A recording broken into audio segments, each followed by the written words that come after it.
3/4 of a mile, please keep to the left and continue to follow I-70. Alright, you got it.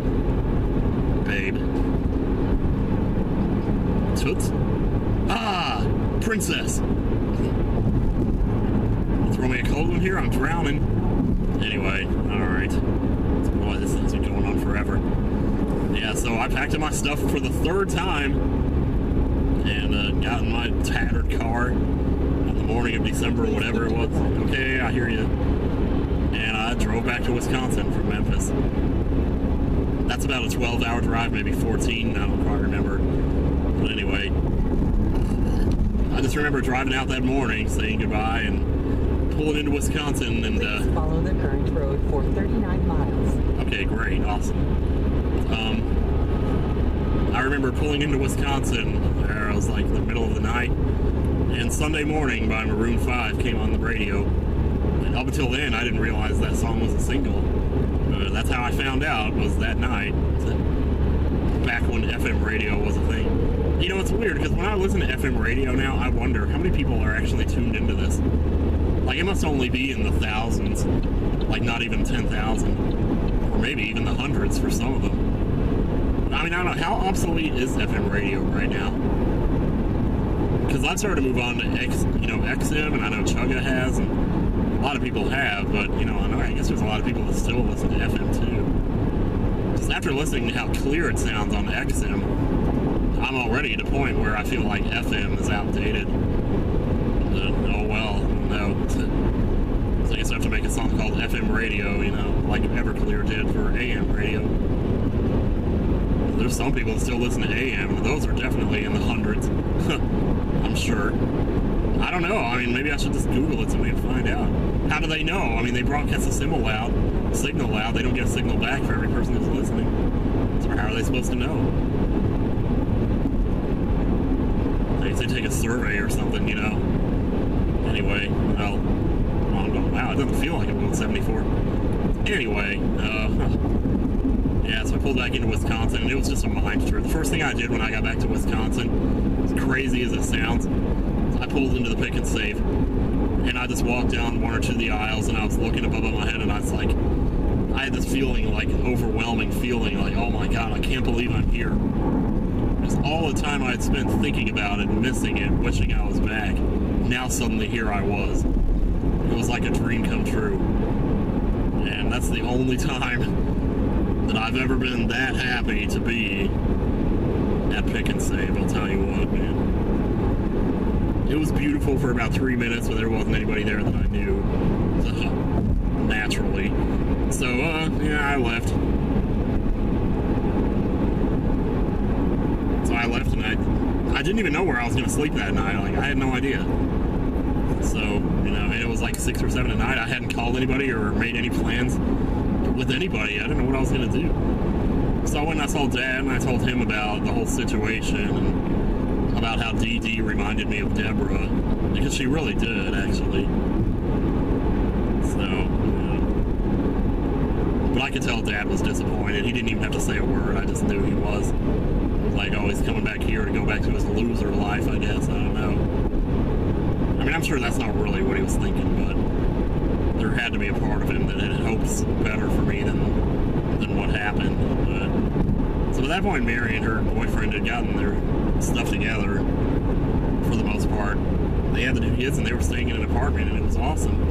It was actually the same apartment that she and Josh used to live in back in when I played Final Fantasy VIII and all that. A progressive car, that's what that is. I wonder if Flo's driving.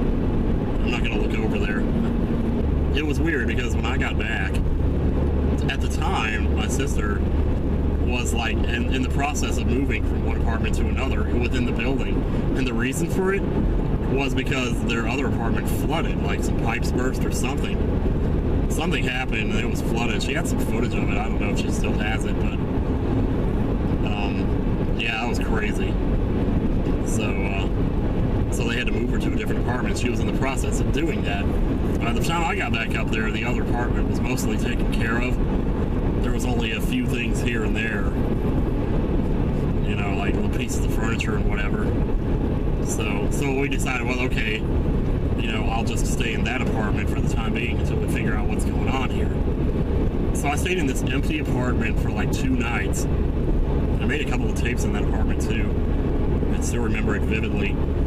I remember one night, this is not important or anything, but I remember one night I was there and I took this dump. And it's like the hardest dump that I've ever had to take in my life. It literally was. And when I say hard, I mean difficult, but I also mean hard as in the opposite of soft.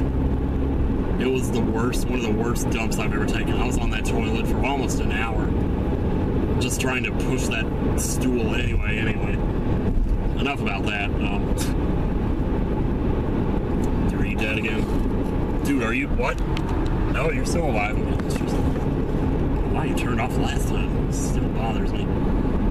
Alright, well, anyway. Thank goodness I'm doing this. It's really making the time go by. So, you know, in a way, I guess it was like, I don't want to call it karmic retribution, but more or less just paybacks, you know. That she got to stay with me, you know, for free for a while, so I ended up staying with her for free for a while until I was able to find a job. So the first thing I did was I went back to Pick and Save. I actually applied at a few others, but I talked to Dan at Pick and Save, and there's actually a video about that too, the 10 years ago video. You can see more details about that, because that video, the 10 years ago, that was like one of the first days after I'd come back to Wisconsin. So, you know, I had that chicken sandwich and all that. But that's why I was in such a good mood in that video, because I was finally back, and I was about to get my job back and just go back to the way things used to be. And I was also hoping against hope that maybe somehow Michelle would still be there. You know, because after all this tragedy of me leaving and everything, maybe now was my second chance. Maybe I was meant to be here, and that's why all this crazy stuff happened when I tried to leave. You know? So, you know, and I was happy in that video because I was thinking about that, you know, that possibility. Because, and I probably also just found out, because she was still working there. As a matter of fact, when I left, she was a cashier. By the time I came back, she had transferred to the bakery department. And I was like, dear God, are you serious? Like, I already thought I'd seen her crying when she left that one day. It's not like I needed more reasons to believe that she liked me, but there was one right there, I guess. Anyway, she transferred to the bakery.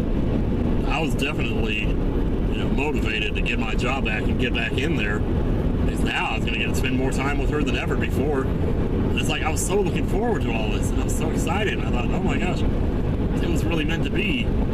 You know, and now I'm back and everything's good again. And, you know, all this stuff.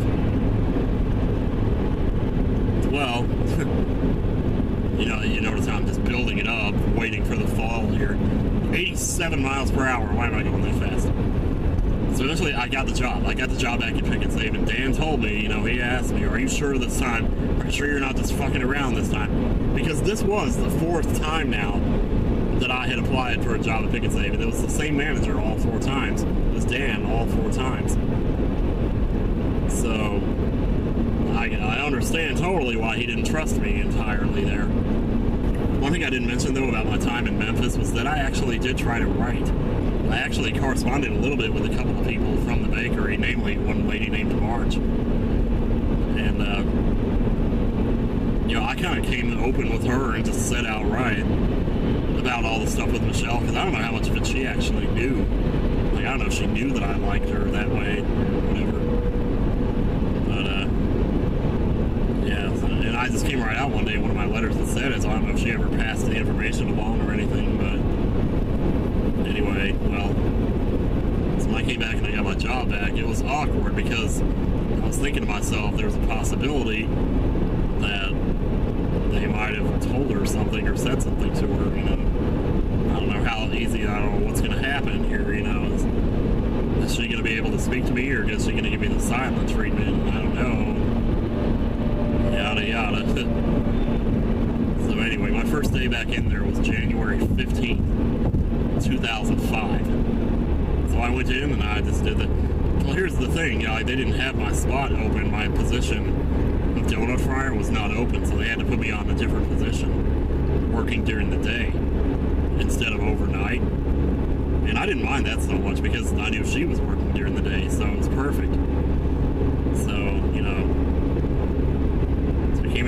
first day, January 15th, and spend the day working alongside Michelle in the bakery. And it was like just crazy.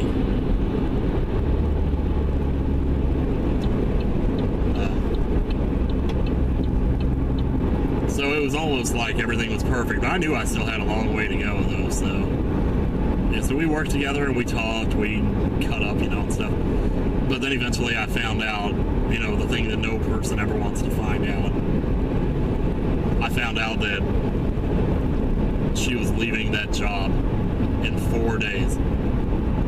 Like, I finally just made it back to Wisconsin, and now 4 days later, she was leaving. So her last day was going to be January 18th. And I was just like, you know, I tried to hide it, and I'm sure I did fine. I'm sure I did a great job. I'm sure I just pasted that smile on and did whatever I had to do, but anyway. This thing again, are you kidding? Seriously?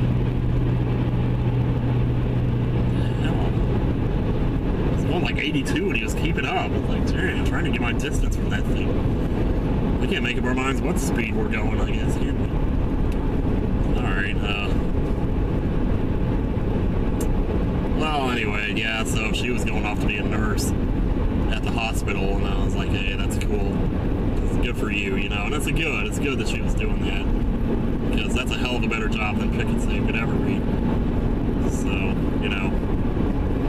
And while I was there, I overheard her telling, you know, her AOL handle. Because, yeah, apparently somebody was still using AOL back in 2005, but, or AIM, should I say, rather. It's AIM at the time, it's AOL Instant Messenger is what that stood for. So they don't want to call it AOL IM, so they just call it AIM. But anyway, well, she told somebody in the bakery her AIM. She didn't tell it to me, she told it to another person. But I overheard it, so I overheard what it was. And so I kept it in the back of my mind, you know, thinking, well, who knows, maybe someday. I'm sure she doesn't use it anymore. I could almost, you know, I would almost say what it is on here, but I don't really see the point. Because what if, by some crazy chance, she was still using it, you know? Anyway, well, so we worked those 4 magical days, and man, she was so beautiful, and blah, blah, blah. I don't even want to go into whatever. It was 4 magical days, and then it was just over. And she left, and basically haven't seen her since. It's almost 10 years ago. Actually, that is 10 years ago. What are you talking about? It's 12 years ago now. Holy crap. Today's like January 4th, so that's about to be 12 years now. Jeez. Can't believe that. So after she left, I just went back to working a regular job and whatever. So I was living with my sister, you know. So eventually she had all the Buffy seasons on DVD, and occasionally we would watch one here and there, but eventually I decided, okay, I want to see this thing from start to finish. So I started watching Buffy. Started season 1 and went through all 7 seasons with her. We probably watched it all in like a month.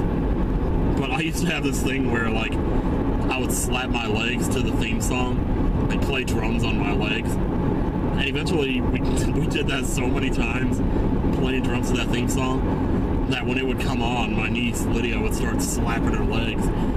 It's like, she just got, it's like she knew.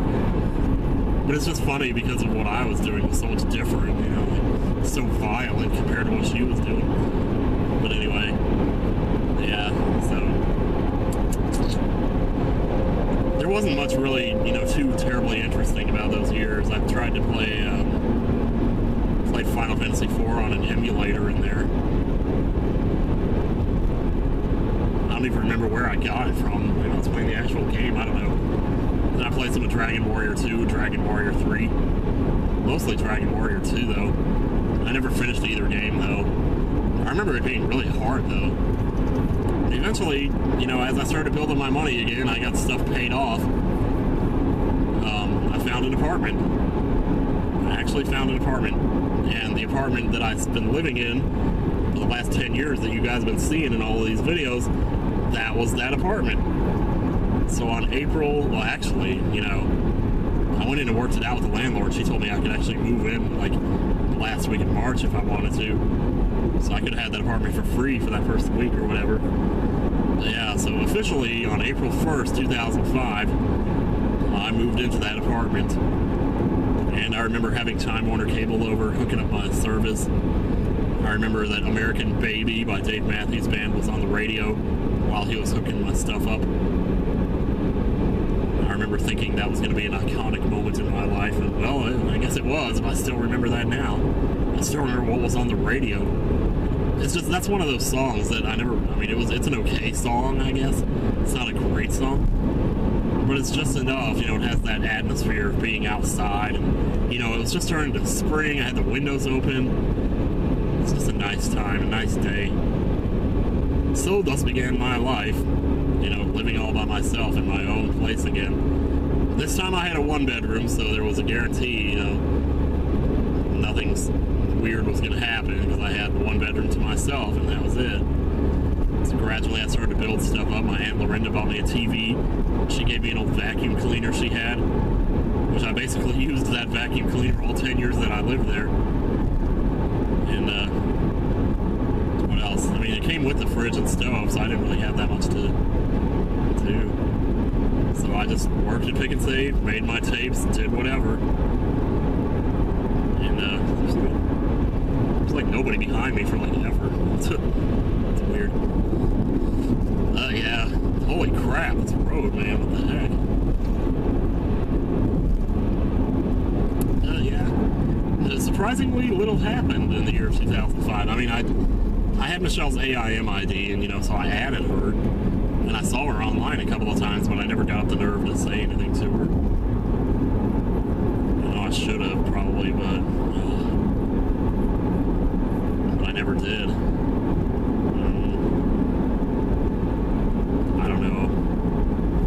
don't know what would have happened if I had tried to. I'm wondering, actually, if I did try to say something to her, maybe. I don't think I did, but maybe I tried to send her an email or something. Anyway. But yeah, I still remember that because I had my computer sitting there on a table in the kitchen, nothing else. I had no other furniture besides this table in the kitchen, a computer on top of it, and then a chair to sit in, and that was it. You know, so like I said, I mean, eventually I had the TV and stuff, and then I got a computer, and I got a computer desk, you know, and it worked out, but it just took time to build all that stuff up. And somewhere in the middle of 2005, for some reason, I guess I know why, because they were doing renovations to the bakery. So we actually had to work at different stores for a week or two. And the store that they transferred me to for that week or two was literally almost across the street from the apartment. So it was a Cops store. So I worked over there for a little bit. That was actually kind of interesting. There was fried donuts a different way there than they did at Pick and Save. But the thing I remember most about that, for some reason, is the Kaiser Chiefs album, Employment. I was listening to that a lot. I developed a huge addiction to the song You Can Have It All on there. That song is just so freaking mellow. And it's like easygoing. The entire album is really good, but man, that one song just blew my mind, man. It's so good, so mellow, awesome. Yeah, just not much was happening that year, though, I tell you. So finally, eventually, I'd saved up enough money, and I got myself a video camera. I went to get it now and got the camera there, which is stupid as hell. Like, I should have gone to Best Buy or something, but I wanted to get it now. You know, so I got this $900 camera and ended up paying on it for basically about a year. It didn't take long. I paid it off, but still. So I finally started making video diaries, and that's, for the most part, that's when I stopped making tapes. I still made tapes up until about early 2007, but that's when I officially, like, just flat out stopped. It was 2007. It was about 10 years ago, because that's when the video diaries took over, which is basically all my diaries since then have been video diaries. So most most of the ones from that time, from like 2007 to 2010 or 11, I copied those onto DVDs, but I can't get the DVDs to play now, and it's like, shoot. Even when I copied them, I realized I couldn't play them in any other player besides the one that I'd done the copying with. But now it's like, I don't understand. Like, maybe I'll never be able to watch those, but I'm really wondering about that, so I don't know. I'm sure there's an answer. Just haven't tried. I mean, I've tried about 5 or 6 different DVD players. None of them work. My laptop doesn't work. I can't, my computer, I don't know. I don't know if my computer would be able to play them. So anyway, well, this road is kind of noisy and it's really obnoxious. Is this a rest area? I think I might actually pull in here. Yeah, I think I am, because I haven't like stopped since I left, and it's all okay, anyway, we made it to the rest area. Yeah, but I'm gonna finish this up here in a minute here, so oh my gosh. I think I forgot how to walk, in the words of Prince Noctis. Yeah. Well, anyway, what was I even saying? I was saying like 2005. Yeah, you know what? I'll finish this story later, because 2005 was just such a weird, empty sort of year. But yeah, I'll see you when we get back over here. Take care, y'all.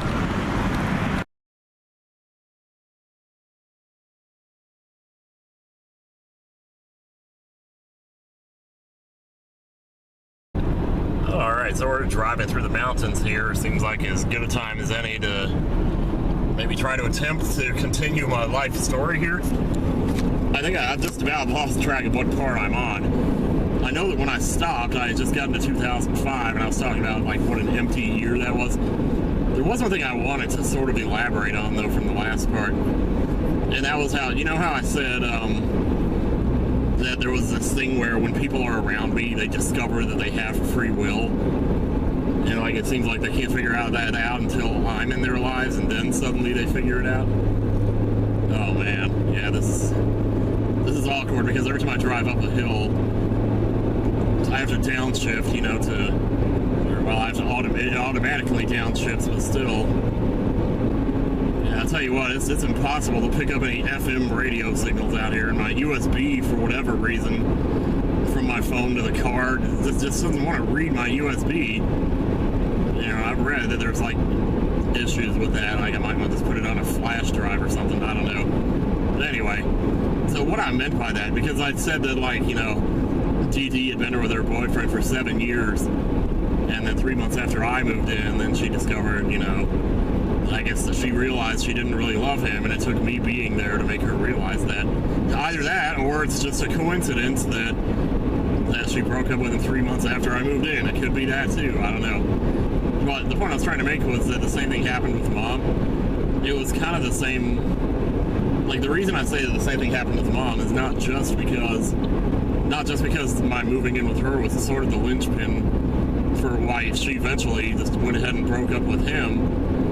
But there were other things too, like us going down to the movies to, you know, going down to Peabody's place to see movies. She told me she had been living there for 5 years and had not once ever gone down to Peabody Place. You know, all that time living like less than 10-15 minutes away from it, and she'd never gone and seen it until I moved in. So that's what makes me think, you know, that my being there made her, I guess, want to go, or maybe have more of a reason to go. You know, but it's just weird to me that, you know, you lived that close to it for 5 years and not once you ever went to it. But then when I'm there, that's why I say people realize they have free will. It's like you could have gone all this time, and now you're suddenly realizing that, yeah, you know, you do have free will. You can go anytime you want. I don't know why people feel like they need me to open their eyes to the fact that they can do so much with their lives, and, you know, it's like, why does it take, I don't know, what is it about me that makes them figure that out? I don't know, I don't really get that, but maybe that's why I'm so special or something, I don't know, because I never really knew what well, I know what my purpose is in this world more than ever now, but I should have been able to figure it out just from those two things that year. It's kind of like a year of a lot of learning for me. The thing is, though, like, when we get to 2005, this is the point where the years really start to kind of blur together in my memory. Because, I mean, a lot of stuff has happened since then, don't get me wrong, and we will touch on many of those things. But I feel like, you know, going 2005, 2006, 2007, those all might as well have been the same year. It's like... One of the other big things that I did in playing browser-based MMOs, I actually started doing that back in 2003. I started playing Kings of Chaos. I played some other one. In 2005, I discovered some more. I discovered like Crackslinger, Torn City. What was that other one? That one with like the numbers, the people. It's not Torn City. With the little graphics. It starts with an F. Shoot. It was really good. It's like one of the best ones, and I think it's still going, too. Why can't I remember what that was called? It had like 3 stats, mysticality and power and something else. Oh, I can't remember the name of that. But the one that I really got hooked on in 2005, it was called Dead Awaken. You guys might have heard me talk about it here and there. That was a very addictive game. I'm not much for, you know, the whole zombie thing, but this game, like, it was just... There were lots of players on it, and I got pretty good at it. You know, I was one of the first people, because of my math skills, I guess, I discovered what the actual formula was for a certain skill in the game called search. That would enable you to make more money. And it was actually a really simple formula. It was like 2 to the x power plus 1. You know, and then it was randomized to a certain extent from there. But anyway, well, you know, not to get into that, but I was one of the first people to figure it out, so it gave me a huge advantage early in the game. And I ended up becoming one of the most powerful players in the game for a long time. And there were like thousands of people playing this game. And for a while, it was pretty big. I'd say 2006 was probably the biggest year. We had like our own little radio station, and people would get on there and broadcast, and I got on there and broadcast a few times. It was just good times. And then I became the leader of my own mob. Started a mob called 6 Cycle Carousel, and we had fun doing stuff. And it was pretty fun. Now the other thing that I started doing in 2005 was watching Lost. So, you know, the first episode that I watched live on TV was episode 2 or episode 7 of season 2. Because what happened was the show was already on the air when I started renting the DVDs from season 1. And I decided to start watching it then by renting it from the video store. So I rented the first few CDs, you know, or DVDs rather, and watched them. I got hooked on it. Then I realized season 2 was on while I was at that time. They might have been like on a break from season 2 or something, but anyway. When it came back on the air, whatever it was, I started watching with that episode 7. So that was the first episode I saw live. And that's a really weird place to start, you know, because if you watch, you know, season 1 of Lost and then you go jump into season 2, episode 7, which was, I'm trying to think of what it was called. It was like The Other 48 Days. Yeah, The Other 48 Days. That's what the episode was called. And that episode focused on the survivors from the tail end of the flight. Because in the show, the plane breaks apart into 2 pieces in the middle of the air. And the first season of the show focuses on the people in the front of the plane. And the first 6 episodes of season 2 continue to focus on those people. Then suddenly in episode 7, which is the episode I started watching live, it focuses on all these other people. So I watched that episode and I didn't know what was going on. And then it was really weird because all of a sudden there's Sawyer, there's Jin. It's like, oh, how did they get here? Well, what are they doing over here with all these strange people? And it all started kind of, you know, make sense. And I read up on the first 6 episodes and eventually, you know, caught up on them later. But wow, it's just so weird, I'll tell you. So I kind of knew about Desmond and all that stuff, but all I'd really done was read about him, and so I didn't really know what he looked like or who he was that much or anything. And so then, like in episode 9, they kind of rehashed who he was. You know, Michael said, that guy that was down here, what was his name? Desmond? You know, it was funny, but that was a good show. I honestly think for the longest time I would have said that season 1 was my favorite episode, or my favorite season of Lost. I actually think season 2 was my favorite season. It's because the hatch, the whole thing was just, it was on a roll in with the hatch and the mystery and everything, and I was kind of came up with my own theories about it.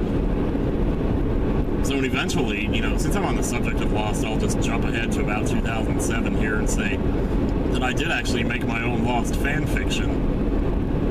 And it ended up getting posted on my Jealous Guy YouTube channel. It's not there anymore. I took it down because it had like copyrighted music in it, but now it's gone forever. There's no way to find those videos. All I can do is look at like the video descriptions. But man, I had this whole big theory going on about, you know, time dilation and stuff. I had this theory basically that time on the island moved 13 times faster than time off island. And what that was supposed to do was to explain the 108 minutes thing, because if you multiply 108 by 13, you get really close to how many minutes are in an actual day. Now, I thought that the reason they had to do it every 108 minutes had something to do with the sun, you know, going around into the sky. It had to be a certain point in the sky, and then they somehow harnessed energy off of it when it was there or something. I don't know.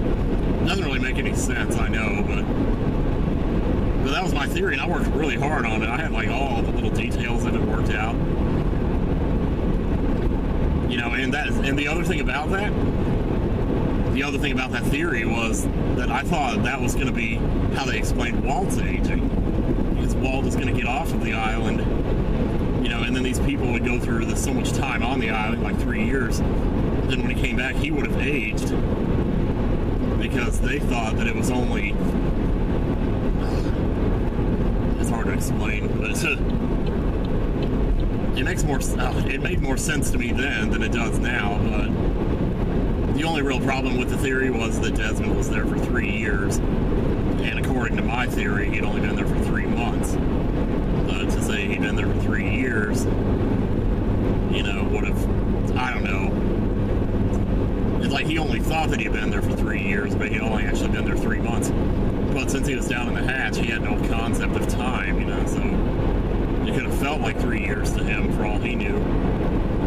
But if it was actually only 3 months, you know, about 3 years had passed in the real world. Maybe it was the time goes by 13 times slower on the island. I had it all figured out at the point, but I tell you, it was crazy. One of the other things that really bothered me, one of the biggest mysteries that bothers me about that show that they never really addressed, was Rudzinski. The whole, like, he made edits to the, you know, Dharma film. And, like, why did he do that, you know? Why did he cut parts out of the film? What is it that he didn't want people to see? Obviously, there was something he didn't want people to see, you know, and when they actually did find a piece of the film and added, it didn't make sense why he would have cut that part out. Like, he cut out the part that was telling them not to try to communicate with the outside world. It's almost like he wanted people to communicate with the outside world, and what better way to do that, you know, than to cut out the part. Well, that's the thing, though. It's like, if he left that in, that would only tempt them to communicate with him more. I don't know. But, you know, in my fan fiction on YouTube, I had like this whole, I had a whole nother section of the film, you know, that they found in the Aero station, and they ended up splicing that in and seeing a whole other piece of the film. Because that's the thing, like, if he made some edits, he made more than one, so there should have been more than one missing piece of the film out there somewhere on the island. So that's something that they could still go back and address, like in a season 7, if somebody ever decided to do that. But yeah, I don't know. That's, I don't know if they ever would. So, whatever. Yeah. Anyway, well, so yeah, that was fun. It was a pretty good show. I still, like, you know, I know I spend a lot of time complaining about it, you know, or like listening to people complain about it and talking about how much I love hearing people complain about it. Especially Colin72 on the fuselage, that guy. Some of his posts, his recap posts, are so hilarious. Man, it's beautiful out here, isn't it? All the snow and everything, those trees there. It's awesome. I can't believe my camera's holding still. Anyway, which unfortunately doesn't exist anymore. That bothers me so much. And it's not that those were really great videos or anything, but man, I'm telling you, they were, I don't know. I just wish I could see them again just to see. Here's how bad those lost videos were, I'll go and tell you. Like, I've never been able to use Photoshop that well, but basically everything that I did in those videos was done with MS Paint and Windows Movie Maker. That was it. Now, there were some, I don't remember how I did it, but there were some times where I was able to, like, get a picture of a person and, like, make the background transparent so that I could put them somewhere where they weren't originally in the show. You know, to make a screenshot and then put some dialogue for them at the bottom, like subtitles, because that's how I had to do it. You know, I couldn't get the actors to speak the lines or anything, so I had to make the best with what I had.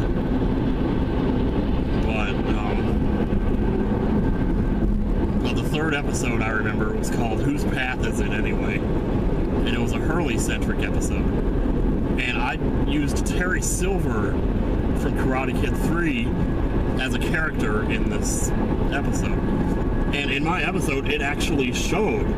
Now, the real show never did this. My episode actually showed the incident where Hurley was so heavy that he caused a thing to collapse and killed 8 people or whatever. You know, they never showed that in the show. My episode actually showed this. And I did this with Windows Movie Maker, you know, in MS Paint. So I don't know why they couldn't show it. But whatever, okay, I'm sorry, I know. Sorry.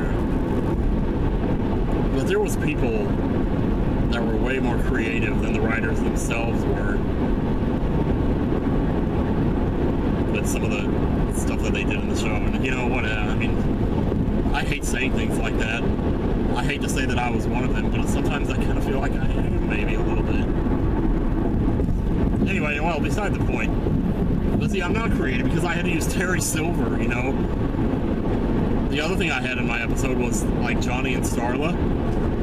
There was, like, a whole story there. Like, Hurley said that Johnny ran off with his girlfriend Starla or whatever. So they never got back to her. I wanted to know what happened with them. They were his friends, right? Or weren't they integral? It's just Hurley going crazy in the mental institute or running away from Widmore's guys or whatever. It's like, whatever happened to these people's personal lives? Do they have anything to go back to at all?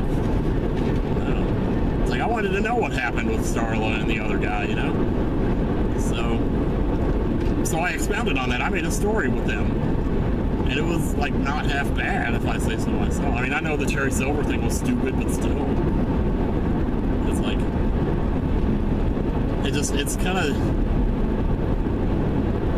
it's kind of painful when you think, you know, that you care about these characters more than the writers did. You know, Libby, Jesus Christ, don't even get me started on Libby. Man, I mean, they never even did give her a story. How many times did they say they were going to? The closest thing to a story she had outside of the mental institute was, like, the stuff with her giving her boat to Desmond. It was like, wow, when did that happen? When did she become so rich that she was able to do that? I don't know. But that was interesting. It's like, I wanted to know more about that. Oh, well, we never found out. This is why I love Reeta27, REETAE 27. He's got, like, this comprehensive review about Lost and why it sucks. And this is weird for me to say because Lost is my favorite TV show of all time. Yet I still think there's just so much more they could have done with it. Part of the reason I love it is because of the potential that it had. You know, to not go off and do all that Widmore crap or whatever, you know. And it's, anyway, just never mind. I don't know, man. I have such mixed feelings about that whole thing, you know.